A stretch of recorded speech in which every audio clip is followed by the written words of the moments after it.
Hello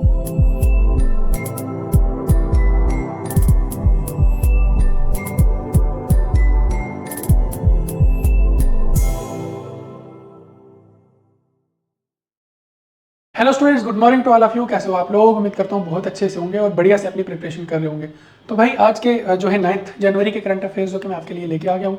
तो जिस बच्चे ने जो नया व्यूवर्स है, अगर कोई है तो वो हमारी वीडियो देख रहा है तो हमारे चैनल को सब्सक्राइब कर ले, ताकि आपको डेली का इसमें करंट अफेयर्स और डेली के एमसीक्यूज बेस्ड और प्रीवियस के ईयर क्वेश्चन बेस्ड आपको लाइव जो है 5:30 बजे वो देखने के लिए मिलती है, जिसमें वितुल सर मैथ और रीजनिंग पढ़ाते हैं, ईशान सर आपके जीएस का पोर्शन ले रहे हैं और यशवीर सर आपका इंग्लिश देख रहे हैं। ठीक है, तो इसके वजह से आपका ये जो भीष्म बैच है इसी के अंडर जो है वो सब लाइव हम लोग डेली 5:30 बजे आप लोगों के लिए लेके आते हैं, जिसमें आपकी प्रिपरेशन को एनहेंस करने का हमारा मोटिव है। ठीक है, तो चलिए पहला करंट अफेयर जो है, पहला सेशन शुरू करते हैं पहले करंट अफेयर के साथ।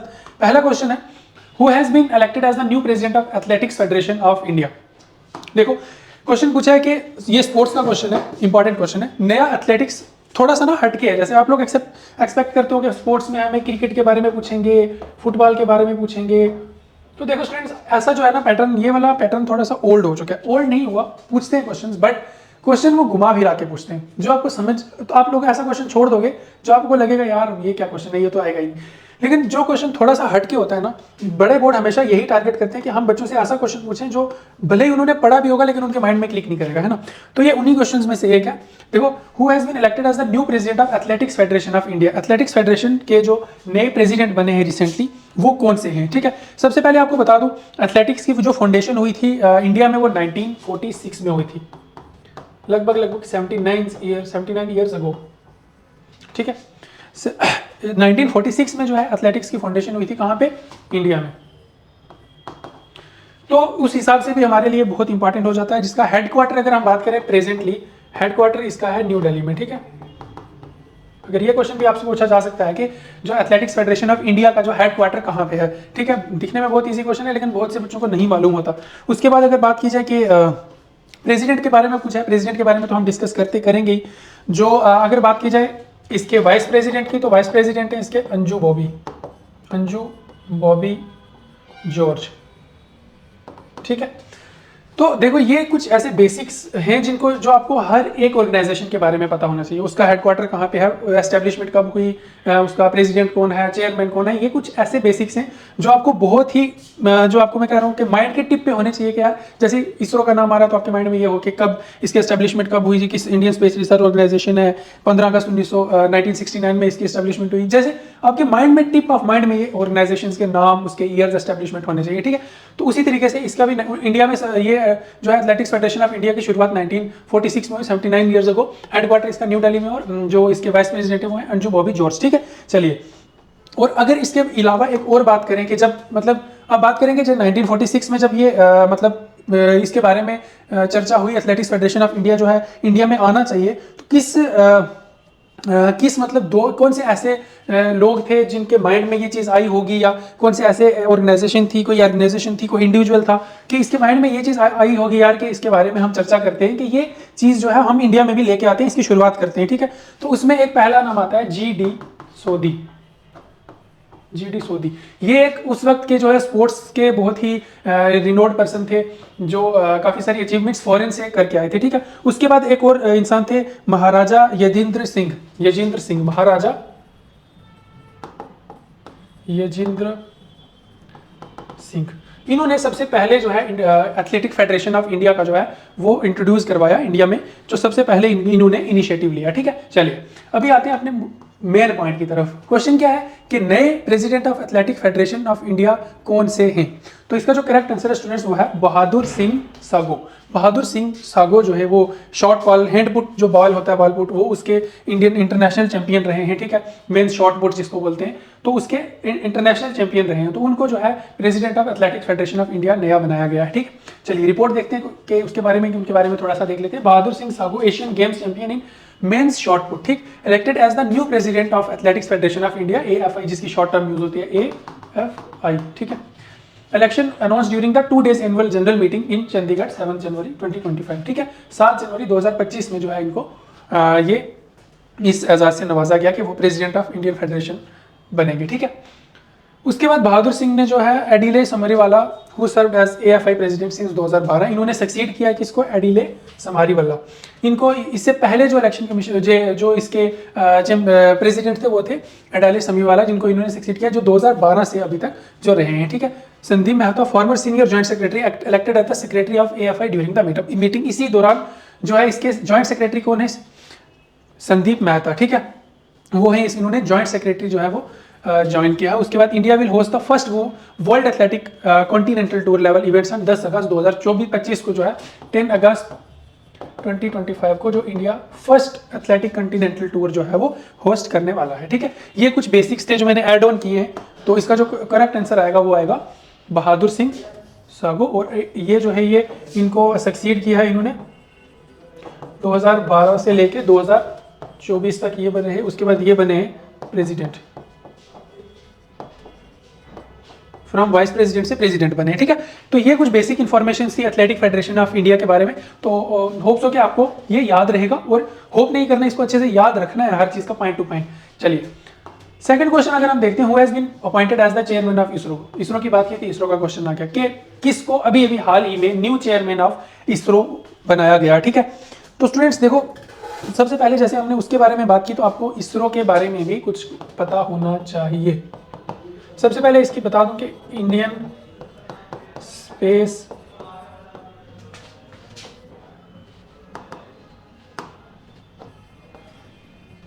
Organisation, Indian space research organisation इसकी फुल फॉर्म है, जो under the department of space आता है, ठीक है। और ये गवर्नमेंटल बॉडी है, ठीक। सबसे पहले main point, Indian space research organisation किस डिपार्टमेंट के अंदर है, department of space, when it is a government body. और इसके बारे में अगर एस्टेब्लिशमेंट के बारे में बात करें इसकी, तो ये 15 अगस्त को एस्टेब्लिश, 15 अगस्त इसको 1969, 15 अगस्त 1969 की जो है इसकी एस्टेब्लिशमेंट हुई थी, किसकी, इसरो की, लगभग आज से 55 ईयर्स अगो, 55 साल पहले जो है इसकी ऑर्गेनाइजेशन की स्थापना हुई है। और अभी प्रेजेंट में बात करें इसकी, तो इसका जो हेडक्वार्टर है वो बेंगलुरु में, Bengaluru Karnataka, Bengaluru and Karnataka are the places where ISRO's headquarter are presently जो है अभी, ठीक है। तो अगर एक और एडिशनल बात करें बजट के रिलेटेड, जो बैंकिंग की तैयारी करें उसके लिए 13,042 करोड़ रुपए एनुअली इसरो जो है वो खर्च करता है अपने प्रोजेक्ट्स पे, अपनी रिसर्चेस पे, अपने हर एक चीज पे। एनुअल बजट जो है वो इसरो का एनुअल बजट ये है, ठीक है, 2024 के बजट रिपोर्ट के मुताबिक। ये रहा कुछ इसका बेसिक फंडा, ठीक है, बेसिक इन्फॉर्मेशन, जैसे मैंने आपको पीछे बताया था, वैसे हर एक चीज की, हर एक ऑर्गेनाइजेशन का बेसिक आपको मालूम होना चाहिए। तो इसका बेसिक कुछ इतना सा है। अभी आते हैं क्वेश्चन की तरफ, ठीक है।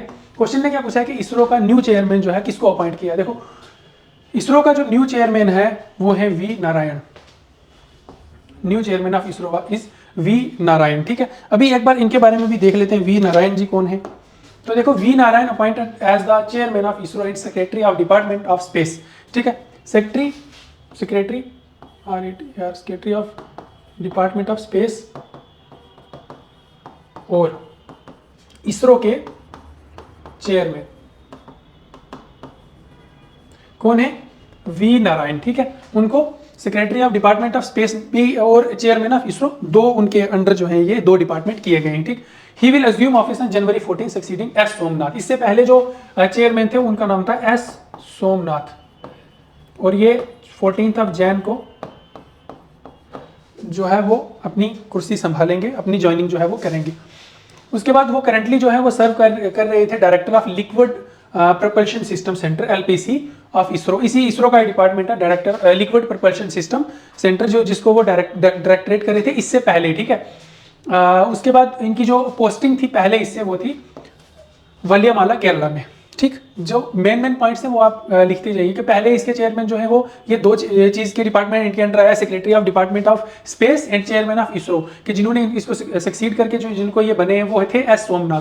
उसके बाद इससे पहले ये लिक्विड प्रोपल्शन सिस्टम सेंटर में काम कर रहे थे, जो इसरो के अंडर आता है, कहाँ पे, केरला में। उसके बाद he is a distinguished scientist with nearly 4 decades of experience, मतलब वो इन रॉकेट एंड स्पेस क्राफ्ट। वो एक साइंटिस्ट हैं रॉकेट और स्पेस क्राफ्ट में, जिनका कम से कम 4 साल का एक्सपीरियंस है, जिसको वो इसरो को, जिसमें वो सर्व कर रहे हैं, ठीक है। इसरो को उन्होंने ज्वाइन किया कब, 1984 में, 1984 में उन्होंने इसरो को ज्वाइन किया, और उन्होंने बहुत से जो है प्रोग्राम्स जिनके द्वारा जो उसमें हेड रहे हैं, वो बहुत से उनके इसरो में जिनको उन्होंने लीड किया है, ठीक है। चलिए, तो ये थी एन नारायण की कहानी। तो ये सोमनाथ जी तो जो पहले चेयरमैन थे टिल जनवरी 25, ठीक है। चलिए, अंडरस्टूड, ठीक है, समझ आ गया बेसिक। चलिए, ये हैं जी, इनकी फोटोग्राफ है, मैंने अटैच किया है, ये जो वी नारायण है, ठीक है। चलिए, नेक्स्ट क्वेश्चन आता है, what is the voter population of Delhi assembly election 2025। Delhi के जो असेंबली इलेक्शन है 2025 के, उसके वोटर जो है वो कितने हैं, वोटर की पॉपुलेशन कितनी है, ठीक है। तो देखो भाई, इलेक्शन जो है वो इलेक्शन कमीशन ऑफ इंडिया के अंडर आते हैं, कमीशन ऑफ इंडिया के ही अंडर जितने भी इलेक्शन है वो सब इलेक्शन कमीशन ऑफ इंडिया के अंडर आते हैं। और ये एस्टेब्लिश हुआ था किसके under, constitution of Republic of India, constitution of Republic of India के अंडर जो है इलेक्शन कमीशन ऑफ इंडिया की एस्टैब्लिशमेंट हुई। देखो, इसके इलेक्शन कमीशन ऑफ इंडिया के ऊपर ना, अगर आप लोगों को चाहिए तो एक लंबी 14-15 मिनट की वीडियो जो है डिटेल वीडियो में लेके आ जाऊंगा, जिसमें इसके काफ़ी सारे फैक्टर्स डिस्कस करेंगे कि इसके जो इलेक्शन कमिश्नर है उसकी टेन्योर क्या है, उसके ज्वाइन होने का प्रोसीजर क्या है, सब कुछ है ना। तो एक इतनी छोटे से इस पार्ट में इतना बड़ा, ये बहुत ही बड़ा कंसेप्ट है, इसको कवर करना थोड़ा सा इंपॉसिबल है। तो अगर आप लोगों को चाहिए तो मैं इलेक्शन कमीशन ऑफ इंडिया के ऊपर एक डिटेल वीडियो लेके आऊँगा आपके लिए, ठीक है। चलिए, उसके बाद अगर बात की जाए तो ये जो है वो 25 जनवरी 1950 में एस्टेब्लिश हुआ था, 25 जनवरी 1950। देखो, जैसे मैंने पहले बात की ना कि हर एक डिपार्टमेंट का, हर एक ऑर्गेनाइजेशन का, इंडिया का हो, इंटरनेशनल हो, नासा हो, कोई भी हो, उसका आपको बेसिक 3-4 चीजें पता होनी चाहिए, ठीक है। देखो, 3-4 चीजें क्या, मैं बताता हूँ, पहले ये कंप्लीट करते हैं, फिर मैं बताता हूँ क्या 3-4 चीजें आपको हर एक डिपार्टमेंट के बारे में पता होना चाहिए। इसका जो हेड होता है वो चीफ इलेक्शन कमीशन होता है, चीफ इलेक्शन कमीशनर, ठीक है। इनको जो इलेक्शन कमिश्नर ऑफ इंडिया को जो है कमिश्नर जो होते हैं वो इसको हेड करते हैं, ठीक है, लीड करते हैं। चलिए, तो क्वेश्चन के ऊपर बाद में आते हैं, पहले ये मैंने आपको बेसिक बता दिया इसका कि इसकी क्या है, Republic of constitution of Republic of India के एस्टेब्लिशमेंट उनके अंडर हुई। इलेक्शन कमीशन ऑफ इंडिया जो है और एस्टेब्लिश हुआ 25 जनवरी 1950। चीफ इलेक्शन कमिश्नर के अंडर जो है ये जो है इसको हेड करते हैं चीफ इलेक्शन कमिश्नर, ठीक है। चलिए, अभी जो मैं आपको 4 चीजें, फिर उसके बाद मैं अभी आंसर बताता हूँ कि कितने वोटर पॉपुलेशन है दिल्ली असेंबली इलेक्शन की 2025 में, ठीक। 4 चीजें क्या है, कोई भी ऑर्गेनाइजेशन है, ठीक है, उसकी एस्टेब्लिशमेंट जो बहुत इंपॉर्टेंट है, एस्टेब्लिश डेट ऑफ एस्टेब्लिशमेंट, ठीक है, डेट ऑफ एस्टेब्लिशमेंट हो गया। उसके बाद उसका जो है याद रखना है कि पर्पस क्या है, बेसिक पर्पस, ठीक है। जैसे इसरो का है, इसरो की बात की, इलेक्शन कमीशन की बात की, तो इनका पर्पस है कि इलेक्शन को रेगुलेट करना, ठीक है। रिसेंटली हमने एक टॉपिक पढ़ा था, चलो मेरे पॉइंट में से पॉइंट निकल के आया, इलेक्शन कमीशन के बारे में रिसेंटली एक टॉपिक पढ़ा था, वन नेशन वन इलेक्शन, ठीक है। ये आपके लिए क्वेश्चन है कि इसमें जिसको आंसर पता है वो कमेंट सेक्शन में लिखे कि वन नेशन वन इलेक्शन में, जो हमने पीछे डिटेल वीडियो पढ़ी थी इसके बारे में, 5-7 मिनट का डिटेल लेक्चर बताया था मैंने, करंट अफेयर में बताया था लेकिन बहुत एक्सप्लेन करके, वन नेशन वन इलेक्शन का क्या मोटिव है, ठीक है, और ये किसने लॉन्च किया, क्यों लॉन्च किया, कहाँ पे लॉन्च किया, कैसे लॉन्च किया, पर्पस क्या था, सब कुछ अगर जिस चीज को पता है वो कमेंट सेक्शन में लिखें, अगर नहीं पता तो आई विल एक्सप्लेन टुमारो, ठीक है। चलिए, ये क्वेश्चन रहा आपके लिए, वन नेशन वन इलेक्शन का क्या पर्पस है, ठीक है। उसके बाद पर्पस क्या है एस्टेब्लिशमेंट का, वो बात कर रहे थे हम, किसी भी ऑर्गेनाइजेशन का डेट ऑफ एस्टेब्लिशमेंट, पर्पस, और जो है उसके हेड ऑफ डिपार्टमेंट, हेड कौन है, मतलब जो उनको लीड कर रहे हैं, ठीक है, ये 3 चीजें। उसके बाद जो है आप एक चीज और ऐड कर सकते हो कि उसकी जो फर्स्ट अचीवमेंट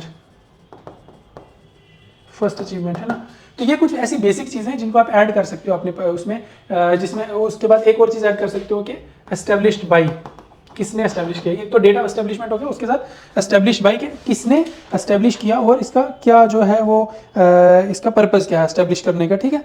चलिए, ये कुछ बेसिक्स पॉइंट हैं जो आपको हर ऑर्गेनाइजेशन के बारे में याद रखने हैं, ताकि आपको पता होना चाहिए। डेट उनकी जो सबसे बड़ी चीज़ है, डेट ऑफ एस्टेब्लिशमेंट, और हाँ एक और चीज़, उनका जो है हेड क्वार्टर्स या जो कुछ ऑर्गेनाइजेशन है जिनके मेंबर्स भी, मेंबर्स और हेडक्वार्टर्स जो है वो पूछे जाते हैं। ये 5-6 चीज़ें जो है बहुत इंपॉर्टेंट है। ये आप किसी भी ऑर्गेनाइजेशन को, किसी भी कह सकते हो किसी भी एकेडमिक कंस्टिट्यूशन बॉडी को या किसी भी कमीशन को याद रखने के लिए ये चीज़ें बहुत ज़रूरी है, ठीक है। चलिए, अगर आप इतना भी समझ लेते हो ना तो आपको टॉपिक को समझ लोगे, आप अंडरस्टैंड कर लोगे। तो अभी आते हैं टॉपिक क्वेश्चन की तरफ। क्वेश्चन ने पूछा है कि दिल्ली असेंबली इलेक्शन 2025 में कितने जो है वोटर्स हैं, कितने विधानसभा के चुनाव में कितने मतदाता हैं जो इलेक्शन में पार्टिसिपेट करेंगे, ठीक है। तो देखो स्टूडेंट्स, इसका जो करेक्ट ऑप्शन दिया है 1 करोड़, 1 करोड़ से ज़्यादा, 1.55 करोड़ से ज़्यादा, मतलब 1 करोड़ 55 लाख, या 2 करोड़ से ज़्यादा, या 1.25 1 करोड़ 25 लाख, ठीक है। इसका जो एग्जैक्ट डाटा है वो है 1 करोड़ 25 लाख वोटर जो हैं वो दिल्ली के विधानसभा इलेक्शन में जो है वो वोट देंगे अपना। कितना? 1.55 करोड़, 1 करोड़ 55 लाख लोग, ठीक है। ये इस बार का जो दिल्ली इलेक्शन कमीशन का जो डाटा है, वो दिल्ली इलेक्शन असेंबली का जो डाटा है वो निकल के जो सामने आया, उसमें ये एक रेट जो है वो बताया जा रहा है, ठीक है। एक बार इलेक्शन रिपोर्ट देखते हैं। दिल्ली की असेंबली इलेक्शन शेड्यूल जो है, polling for 70 members Delhi assembly, 70 जो मेंबर है इलेक्शन में खड़े हैं 70 सीट्स के लिए। Assembly will be held on 5 February and 5 फरवरी को इलेक्शन होगा, and continuing will take place on 8 February 2025, ठीक है। नोटिफिकेशन डेट्स क्या? Notification date for assembly election will be issued on 10 January, will the last date for nomination on 7 January. 10 जनवरी को जो है वो असेंबली के इलेक्शन की डेट अनाउंस की जाएगी, ठीक। उसके बाद पोलिंग स्टेशन कितने हैं? 13,033 पोलिंग स्टेशन हैं, will be set up of 1.55 crore voters इन दिल्ली। मतलब 13,033 पोलिंग स्टेशन हैं टोटल, ठीक है, जिनमें 1 करोड़ 55 लाख लोग वोट डालेंगे आगे। अभी देखो, जितना ये है वोटर लिस्ट के हिसाब से, जिनकी वोटर आईडी बनी हुई है, वोटर कार्ड जिनका बना हुआ है, और वो उस हिसाब से 1.55 करोड़ जो है वो लोग वोट्स डाल सकते हैं। अभी एग्जैक्ट डाटा तब पता चलेगा जब लोग डालेंगे। अभी बहुत से लोगों को ये नीड नहीं लगती कि यार छोड़ो, क्या करेंगे वोट डाल के, एक वोट से क्या फर्क पड़ता है फर्क। तो रिक्वेस्ट, हमारी रिक्वेस्ट मेरी तरफ से यही है कि ईच एंड एवरी बंदा, जो हर इंसान जो है वो अपना जो है एक जो वोट है, कीमती वोट, एक वोट से सरकारें बदलती हैं भाई। तो अगर आप चाहते हो, अगर आप किसी को सपोर्ट नहीं करते भाई, एक ऑप्शन आता है ना नोटा, उस पर दबा के, बट अपना जो है वोट जाया मत करो, अपना इलेक्शन में अपना जो है कंट्रीब्यूशन दो। हो सकता है अगर आप किसी चेंज की उम्मीद कर रहे हो तो वो हो जाए। चलिए, तो ये एक पॉइंट था कि कितने, क्वेश्चन ये था कि कितने बंदे टोटल वोटर्स होंगे। 1.55 करोड़, 1 करोड़ 55 लाख जो है आदमी दिल्ली से वो वोटिंग के लिए मतलब जिनके रिकॉर्ड में है जो वोट डालेगा, ठीक है। चलिए अगला क्वेश्चन है जो वही इलेक्शन कमीशन के इलेक्शन ही के बारे में। Who is the current chief election commissioner of India on January 2025? As on January 2025 के मुताबिक अभी का जो प्रेजेंट चीफ इलेक्शन कमिश्नर है वो कौन से हैं, ठीक है। इलेक्शन कमीशन ऑफ इंडिया के बारे में तो अभी हमने पढ़ा। चलिए, ये डायरेक्ट कट टू पॉइंट देखते हैं। तो ये जो इसका जो करेक्ट आंसर है वो है राजीव कुमार जो है वो प्रेजेंटली चीफ इलेक्शन कमिश्नर है इंडिया के। रिपोर्ट देखते हैं। January 2025, Rajiv Kumar is the serving as the chief election commissioner of India. He assume office on May 15 2022 2022 मई 15 2022 को उन्होंने ऑफिस ज्वाइन किया था। किसको? सुशील चंद्रा। इसके पहले जो थे वो थे सुशील चंद्रा, ठीक है, 2022 तक, टिल 2022। अभी जो है वो राजीव कुमार है जो प्रेजेंटली चीफ इलेक्शन कमिश्नर है, ठीक है। चलिए, राजीव कुमार जो है रिटायर्ड आईएएस ऑफिसर है 1984 बैच के, and has had serve significant positions in India government including as the finance secretary. उन्होंने फाइनेंस सेक्रेटरी की पोजीशन पे इंडिया में सर्व की हुई है। As the chief election commission he oversees the function of election commission of India. देखो, जैसे हमने पहले पढ़ा कि इलेक्शन कमिश्नर हेड होता है किसी भी इलेक्शन के, कुछ भी इलेक्शन को मॉडिफाई करना, इलेक्शन किस तरीके से होगा, उसमें फाइनल जो आंसर है वो चीफ इलेक्शन कमिश्नर का ही होता है, ठीक है। और वो रिस्पॉन्सिबल अपने आप को मानते हैं कि वो नहीं, इलेक्शन कमीशन ऑफ इंडिया मानता है कि चीफ इलेक्शन कमिश्नर जो है वो रिस्पॉन्सिबल होता है स्मूथ और फेयर इलेक्शन कंडक्ट करवाने के लिए अक्रॉस द कंट्री, ठीक, including general election, state election and by election etcetera. Role ये जो इनका रोल है बहुत ही क्रिटिकल रोल है जो ये निभा रहे हैं, ठीक है। चलिए, तो जो करेक्ट आंसर है वो है राजीव कुमार। नेक्स्ट क्वेश्चन है, what is the name of India's first cable stayed rail bridge part of Udhampur Srinagar Baramulla road link? देखो, आपको जितने भी बच्चे करंट अफेयर से जुड़े हैं उनको पता होगा, बारामूला में एक जो है बारामूला उधमपुर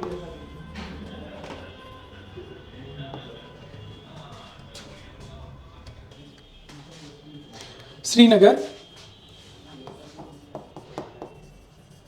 और बारामूला के बीच में एक जो लाइन जा रही है, रेलवे लाइन, जिसमें एक वर्ल्ड का हाईएस्ट ब्रिज भी आता है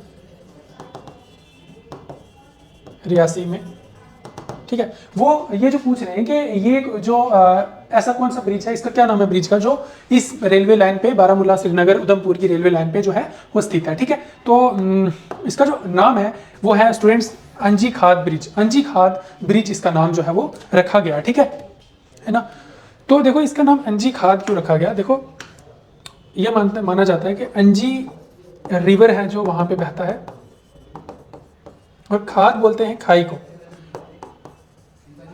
उर्दू में हम बोलते हैं ना हिंदी में खाई है, खाई, ठीक है, उसको बोलते हैं खाद कश्मीरी में, और अंजी उस रिवर का नाम है, ठीक है। तो इसको मिला के रिवर और खाई को मिला के अंजी खाद ब्रिज जो है उसका नाम रखा गया, अंजी खाद ब्रिज, ठीक है, समझे आप लोग। चलिए तो एक बार इसकी रिपोर्ट देखते हैं कि Indian railway has completed the अंजी खाद bridge has India's first cable state rail bridge. India का पहला, ये देख रहे हो आप यहाँ पे ये खाई, इस खाई को खाद बोलते हैं, और यहाँ से जो ये ब्रिज, ये वाटर जा रहा है, ये रिवर जो जा रहा है, इसको अंजी बोलते हैं, अंजी रिवर, ठीक है। तो इसके ऊपर ये जो है केबल स्टेट रेल ब्रिज जो है सबसे ऊपर पहला बना है। ये इंडियाज फर्स्ट ब्रिज है, ठीक है, India's first cable stayed bridge, cable stayed railway bridge, ठीक है। India's first cable stayed railway bridge जो है वो as a part of Udhampur Srinagar Baramulla rail link, जो इसको शॉर्ट फॉर्म है USBRL प्रोजेक्ट में बनाया गया। लोकेशन कहाँ पे है, the bridge is situated in the Reasi district of Jammu and Kashmir and connecting Katra and Reasi. Katra and Reasi दो डिस्ट्रिक्ट हैं जम्मू एंड कश्मीर की, जो उसको ये ब्रिज जो है वो कनेक्ट करता है, इसके द्वारा कटरा और रियासी को दो हिस्सों में कनेक्ट करता है, ठीक है। तो इसका नाम क्या पड़ा, अंजी खाद ब्रिज, ठीक है। चलिए की फीचर्स इसके क्या है, लेंथ है जी 725.5 मीटर, इसकी लेंथ है 725.5 मीटर, लगभग 1 किलोमीटर से थोड़ा सा कम, ठीक है। हाइट इसकी है 331 मीटर अबोव सी बेड, ये अबोव रिवर बेड, सॉरी, ये दरिया जा रहा है, इसके इधर खाई है, और इसमें इधर से इधर ये ब्रिज है, तो यहाँ से दरिया से इधर इसकी कितनी है 331 मीटर्स, 331 मीटर हाइट है इसकी, ठीक है। With the main final rising 139 meter from its foundation, 139 meter जो है इसकी फाउंडेशन से ऊपर। डिजाइन किसने किया, asymmetrical with 96 cable ranging from 82 to 297 meter in length, divided into 4 section including 473.25 meter cable stayed span and 122 meter wire belt. Capabilities क्या है जी, ये डिजाइन हुआ है high speed 213 kilometer per hour की स्पीड और train speed of 100 kilometre per hour की, और झेलने के लिए, मतलब अगर 213 किलोमीटर पर आवर की विंड जो है, हवा जो चलेगी, तब तक ये स्टेबल रहेगा, और एक 100 किलोमीटर की स्पीड जो है इस रेलवे ब्रिज पे जो है ये डिजाइन इसी के हिसाब से किया है। Included single railway line, 3.75 meter wide service road and 1.5 meter wide footpath on both side, मतलब दोनों साइड पे 3.75 मीटर की जो है एक छोटी रोड और 1.5 मीटर का जो है एक फुटपाथ भी बनाया गया है, ठीक है। चलिए नेक्स्ट क्वेश्चन है, what is the name of India's first generation बेटा बेबी। देखो इंडिया का आपने सुना होगा लेटेस्ट, एक न्यूजीलैंड के एक बुक राइटर थे, उन्होंने कहा था कि 2025 के बाद जो भी बच्चे पैदा होंगे उनको एक टर्म दी गई, जनरेशन बेटा, जनरेशन बेटा, ठीक है। देखो जनरेशन बेटा का मतलब क्या है, समझते हैं पहले बात को। इसका मतलब यह है कि ऐसे एरा में जो बच्चे पैदा होंगे जिनके पास प्रॉपर AI फंक्शनिंग टूल्स होंगे, हर चीज़ में वो एडवांसमेंट होगी उनके पास, ठीक है, एजुकेशन फैसिलिटीज़ बहुत अच्छी होंगी, ठीक है, उनके पास उनके खिलौनों की जगह वो छोटे छोटे गैजेट्स के साथ खेलेंगे जिनसे उनका माइंड बहुत पावरफुल होगा। ये कुछ परिभाषा है जनरेशन बेटा की। जनरेशन बेटा ये 2025 से लागू हुआ। इंडिया में पूछा गया है कि what is the name of India's first generation बेटा बेबी। इंडिया में सबसे पहला बेटा बेबी जो पैदा हुआ है, सबसे पहला जो 2025 में जन्म लेने वाला जो बच्चा है उसका क्या नाम है, उसको हम जनरेशन बेटा में बुलाएंगे। जैसे आप पढ़ते हो ना, जैसे हम देखते हुए हैं 2G 3G 4G और अभी 5G चल रहा है इंडिया में, ये जनरेशन है, ठीक है। उसी तरीके से 2025 के बाद आने वाली जनरेशन को इन्होंने एक टर्म दिया जनरेशन बेटा, ठीक है। तो इंडिया में पहला जनरेशन बेटा के बेबी के नाम से जो बच्चा पैदा हुआ जिसने 1 जनवरी 2025 को जन्म लिया, उसका क्या नाम है, जोसेफ डैनियल, फ्रैंकी जेडेंग, नैना शर्मा या अभिजीत। देखो स्टूडेंट्स, उसका नाम है फ्रैंकी जेडेंग। फ्रैंकी जेडेंग जो है उस बच्चे का नाम है। अभी पूरी रिपोर्ट देखते हैं क्या कहती है। Year 2025 brought upon the world generation beta. India got the first baby of this generation on new year's day. 1 तारीख को इंडिया का पहला बच्चा जो रिकॉर्ड में था, ठीक है। अभी देखो बहुत तरह के होता है सिस्टम, जैसे कुछ एरियाज होते हैं रूरल एरियाज जहाँ पे किसी भी चीज़ का रिकॉर्ड नहीं होता, हर चीज़ का रिकॉर्ड नहीं रखते हैं वो लोग, ठीक है। या कोई होम में घर में हो गया या हॉस्पिटल में, तो जल्दी जल्दी, तो जिसमें रिकॉर्ड में सबसे पहले जो नाम आया वो आया इसका, जो 1 जनवरी को पैदा हुआ, कहाँ पे, मिजोरम आइजवाल में, ठीक है। Baby named Frankie Remruatdika Zadeng, Frankie Remruatdika Zadeng is the name of this, recognized as the India's first child from the so-called generation beta, so-called generation beta जिसको बोलते हैं, उसमें से इंडिया का पहला बच्चा है, born on 12:03 AM। मतलब सबसे पहला इसको क्यों माना गया, जो जनवरी में 12:03 पर पैदा हुआ। इसको ऐसे लिखेंगे 1 मिनट,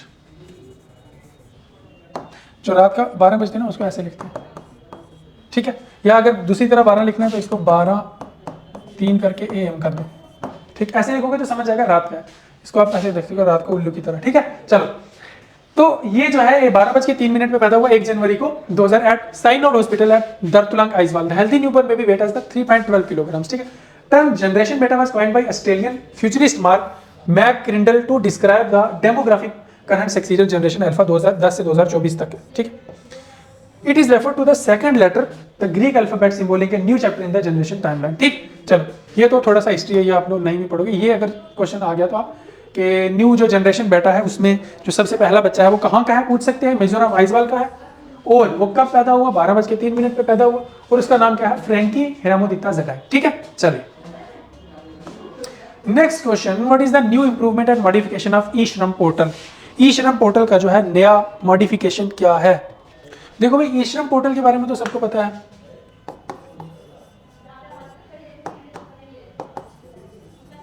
ठीक है, जिसमें एम्प्लॉयमेंट स्कीम्स और बहुत सी चीज़ों के बारे में जिसके तहत जो है लेबर्स को अपलिफ्टमेंट और जो यूथ से उनको एम्प्लॉयमेंट और समथिंग जितना भी आपको पता होगा, ई श्रम कार्ड जो बने थे उनके बारे में जितना भी डिटेल्स है वो ई श्रम पोर्टल में और ई श्रम कार्ड के थ्रू आप उसको अवेल कर सकते हो, ठीक है। चलो, उस बहस में नहीं जाते हैं, बस हम डिस्कस करेंगे कि ई श्रम पोर्टल में लेटेस्ट मॉडिफिकेशन क्या हुआ। Improved its efficiency, added more languages, updated subsidy और मेड इट वर्ल्ड वाइड। इन चारों में से क्या ऑप्शन हो सकता है जो लेटेस्ट जो है ई श्रम पोर्टल ने इंट्रोड्यूस किया। चलो स्टूडेंट्स देखो, लेटेस्ट जो भी बच्चे करंट अफेयर से जुड़े हैं उनको पता होगा कि ई श्रम ने अपने पोर्टल पे 22 न्यू लैंग्वेजेस को इंट्रोड्यूस किया, ठीक है। 22 new languages introduce, option be added more languages, ठीक है। चलो अभी एक बार रिपोर्ट देखते हैं क्वेश्चन की क्या है। The e Shram portal design to provide unorganised workers with seamless access to various government schemes has to upgraded to support all 22 schedule languages, ठीक है।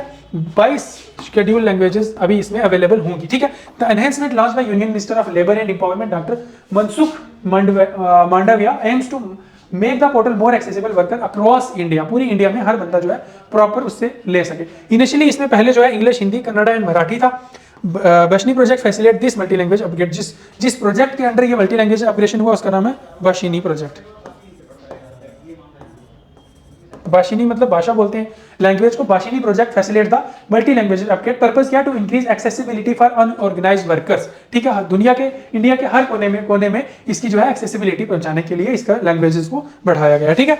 समझे आप लोग। चलिए एक और क्वेश्चन है, what is the new scheme of government for road accidental survivors. देखो जितने भी रोड पे एक्सीडेंट होते हैं आए दिन, उनमें जो लोग बुरी तरह एक्सीडेंट में बच जाते हैं, मतलब एक्सीडेंट होने के बाद जो सर्वाइव कर जाते हैं, जिनको एक्सीडेंट बहुत गंभीर चोटिल हो जाते हैं या बहुत सीरियस कंडीशन में होते हैं लेकिन जान नहीं जाती, बच जाते हैं, उनके लिए गवर्नमेंट ने क्या स्कीम्स निकाली हैं, ठीक है। चलिए देखते हैं। Provide free ambulance for 1 week, cashless treatment, 1 month free hospitalisation या 1 मंथ फ्री, डबल कर दिया क्या।